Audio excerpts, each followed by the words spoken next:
ইসলাম, খ্রিস্ট ধর্ম ও হিন্দু ধর্ম এই ধর্মগুলোর দৃষ্টিতে আল্লাহ ঈশ্বরের রহমত বা দয়া বিষয়টি কিভাবে ব্যাখ্যা করা হয় তা সহজভাবে তুলে ধরা হলো। ইসলাম ধর্ম, আল্লাহর রহমত। আল্লাহর নামের মধ্যেই রহমত পরিচয় আছে, যেমন বিসমিল্লাহির রহমানির রহিম, অর্থাৎ দয়াময় ও করুণাময়ের নামে। আল্লাহর রহমত সব কিছুর উপরে ছড়িয়ে আছে।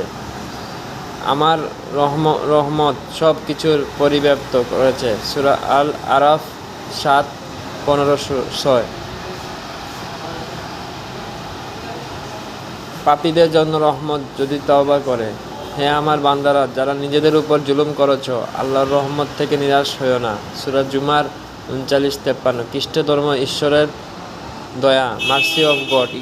খ্রিস্টান ধর্মের বিশ্বাস ঈশ্বরের প্রেমময়, দয়ালু এবং যীশু খ্রিস্টের মাধ্যমে ঈশ্বরের দয়া প্রকাশ পায়। খ্রিস্ট ধর্মের ঈশ্বরের পাপীদের ক্ষমা করে দেন যদি তারা সত্যিকার অনুতপ্ত হয় এবং ঈশ্বরের বিশ্বাস স্থাপন করে। হিন্দু ধর্মে ঈশ্বরের করুণা, দয়া বা করুণা। হিন্দু ধর্মে ঈশ্বর এক বিশেষ গুণ হলো করুণা বা দয়া। ঈশ্বরের বিশেষত ভগবান বিষ্ণু, কৃষ্ণ বা শিব ভক্তদের দুঃখ দূর করেন এবং তাদের মুক্তি প্রদান করেন। ভক্তির মাধ্যমে ঈশ্বরের দয়া লাভ করা যায়। দয়া হলো সেই গুণ যা মানুষকে ঈশ্বরের কাছাকাছি নিয়ে যায়। ভগবদ্গীতা। হিন্দু দর্শনে বলা হয় ঈশ্বরের দয়া চিরন্তন, কিন্তু ভক্তির মাধ্যমে তা সক্রিয় হয়। সারাংশক্ষেপ। ধর্ম, ঈশ্বরের নাম, দয়ার অর্থ কিভাবে পাওয়া যায়।